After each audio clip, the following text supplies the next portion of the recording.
here at spring training, and I feel like I've talked to almost everybody in the fold.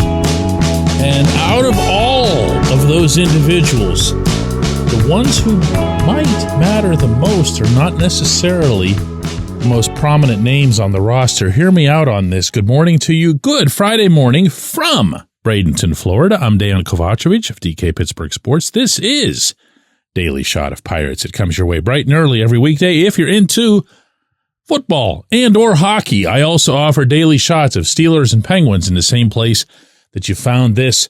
When you have a roster that is expected, projected, analytically forecast to not be good, you're going to need some surprises.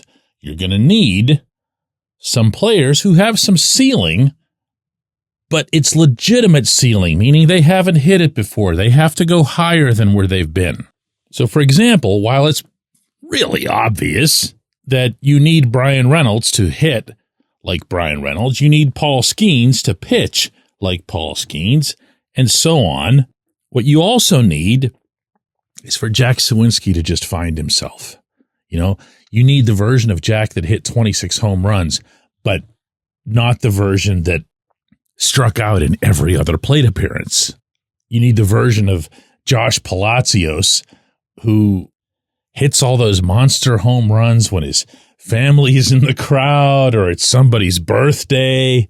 He and I had a good laugh about that at his expense yesterday. And you need even more pitching than you've got. You got to get greedy. You got to have not just 1, 2, and 3 in the rotation, but you got to have Bubba Chandler kind of Jared Jones his way onto the roster, meaning come up right away, right out of spring training. And that's going to require Chandler to be, as dominant as Jones was last spring. You got to have Bailey Falter be the good version of Bailey Falter.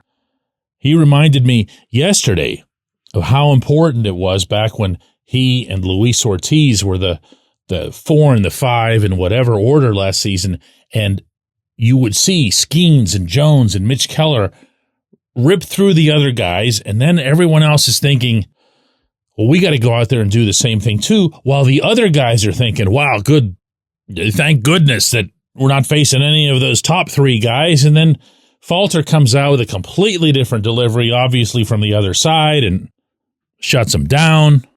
You need more. I mean, you're just going to need more. I'm trying to be realistic about this. And here's another one. You remember Mike Burrows? You've been following the team, I wouldn't say peripherally, but, fairly closely over the past handful of years. Burrows was the main pitcher that everybody was excited about coming up through the minor league system. It was one spring where vividly I recall being told by one of the pitching coaches, just off to the side, not in any sort of formal interview setting, just, have you seen Burrows? Make sure you check out Burrows. Wow. And Burrows was pounding the strike zone, and he was getting all the results that he wanted off the bats. And then, with very little fanfare, Burrows shut down by Tommy John surgery. And he's battled his way back. And now, as happens with a lot of guys coming off of having their elbows reconstructed, they tend to be put in spots where they might start again, they might get another look like that, they might be put into long relief, they might just become, straight up one-inning relievers. I asked Burrows a couple days ago what he was expecting. I could be used in many different situations, maybe like an Ortiz type of deal where I could be starting, could be relieving, but we'll see. I haven't been told much more than that. Well, okay, that'd be a pretty nice story. Either way, just for him to make it to the, majors in a more permanent way, establish himself as a guy you can count on, whether it's in any role, but then also, find whatever that was that had everybody so stoked just a couple of years ago. Had a talk with Henry Davis, and it wasn't at all about catching. It was entirely about hitting, because that's what he has to do. He has to hit his way onto the roster. He knows that. And he can do it here. It's not necessarily going to impress anybody because he's done it here before. So he's not only got to do it in terms of, production and numbers and so forth, but he's got to do it in a way that convinces management that he can do it in the major leagues. And maybe now with Andy Haynes out of the way, this can happen. This isn't just someone who has a ceiling. This is a number 1 overall pick. Got another one for you, Andy Rodriguez. Not so long ago, the number 1 prospect, the consensus number 1 prospect in the system. And when I say not so long ago, we're talking about a couple of years ago. All Andy did was hit at every level of the game. And he did that when he got to Pittsburgh, at least right away, and then kind of cooled off, as everybody would tend to do under Haynes. But I asked him yesterday what it's going to take for him to make it if he still has his confidence. This is what he had to say. You can still hit, right? Correct. That's correct, man. We're still here. It's why we're here, man. We prepare for that, and we're ready for that, man. Do you feel like you can hit your way onto this roster? For sure, man. For sure. My goals right now is obviously make it the roster, but other than that, the big one is still healthy. Yeah, I should actually probably make this list a lot longer because it's going to take a lot of these types of storylines to play out. Now, as I say that, I will remind, being the bummer here, that such scenarios are very, very, very rare. When we come back, J1Q.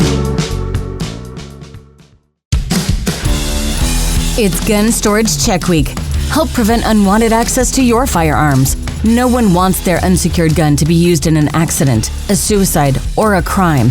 Use lockboxes, safes, and locks to secure your firearms. Learn more at gunstoragecheck.org. That's gunstoragecheck.org. Brought to you by NSSF, the Firearm Industry Trade Association.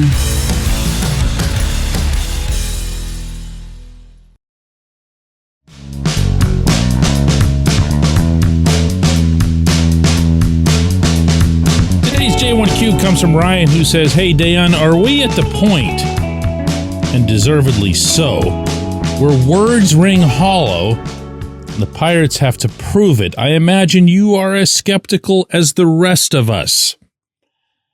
Ryan, although you don't cite this specifically, I'm going to presume here that you're referring to my exclusive report earlier this week that management expects that its main move of this offseason is still to come between now and opening day. And by the way, as long as I have everybody here, the wording was main move. I have seen this turned into all different kinds of language in various places, including social media. I didn't say big move, major move, mega move.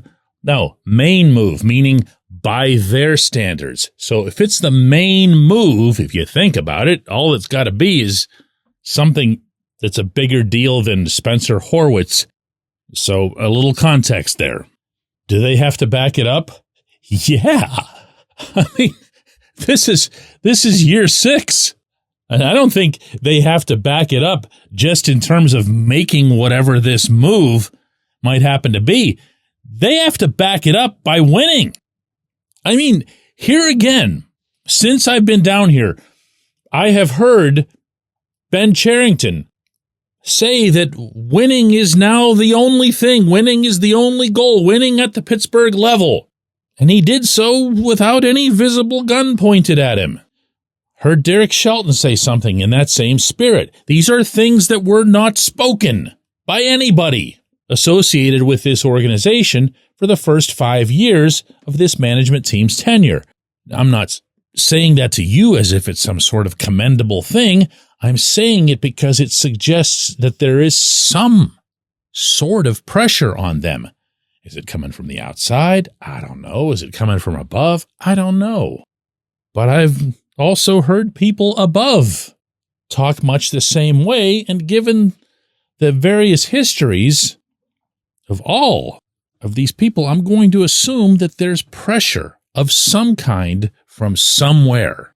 So they'd better win. Now, how do we define, more importantly, how do they define what's a successful 2025? You're coming off of 76 wins that was coming off of 76 wins. I'm going to guess that 76 isn't going to cut it. Is 82 because you end the latest streak of losing seasons? I wouldn't think so. You think they might? I don't know. Should they have to make the playoffs? I mean, I think so. There's more teams in the playoffs than ever. I know I sure wouldn't sleep very well at night if I was overseeing a major league team in any sport and my team wasn't making the playoffs at all since I came along in my first 6 seasons. Could they grant yet another mulligan in the event that, say, I don't know, there's some significant injury or injuries that really hamstrings the whole process? I don't know. I do know that it's all about action. And as a result, there's never going to be, at least from my own selfish perspective, an easier season to assess. They either won and they got a lot better, or they just kept doing the same thing, and they should all go. Now, I appreciate the question. I appreciate everybody listening to Daily Shot of Pirates this week from Bradenton, and we'll be back with another one of these when I'm happily back in Pittsburgh next Monday.